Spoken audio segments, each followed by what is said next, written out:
Welcome back. Well, in the Class 3A district, it's been blowout after blowout. It seems like none of these games are competitive. I think this is the week of competitiveness. We're going to get one. I think we're going to get a few. And I think the one I'm real interested in seeing is Henrietta making the trip to Eastland. And on paper, Eastland's undefeated. They lost their quarterback though last week, so they're maybe a notch. That's not down. a good sign going against that Henrietta D. No, it's not. Now the Henrietta coaches yesterday told me that they think this guy's not quite as good, but he's really good. So they're not really expecting a big drop off now.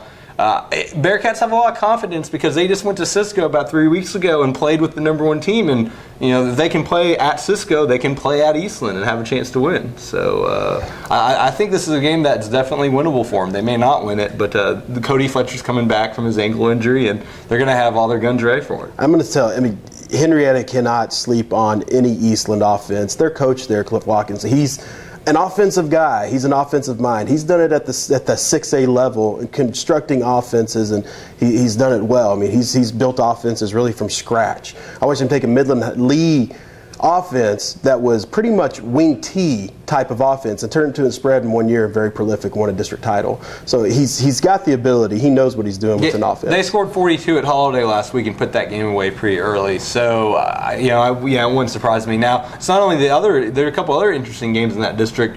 Cisco, #1 Cisco comes to Seaview, and I don't think Seaview is going to win the game. It'd be interesting how many Cityview can score. How much can they score on them? Because Cisco's given up like 51 points or something this year, and half of those were against Wall, which was a top 10 team. So they've really given up like 3 or 4 touchdowns the whole rest of the season, and we're 7 games in, so that's impressive. How much can Seaview score? I think it'd be fun if Seaview kept it kind of close. I think Cisco's just going to be too much for their defense. And then Holiday Jacksboro, another game that both teams 1-3. Holiday's got to win out, and they have a chance if they can win this game. They get Seaview next week, but we'll see what happens. That's a pretty good district. We'll tune back next week when we'll look at what happened at Week 9 and all the big district games ahead.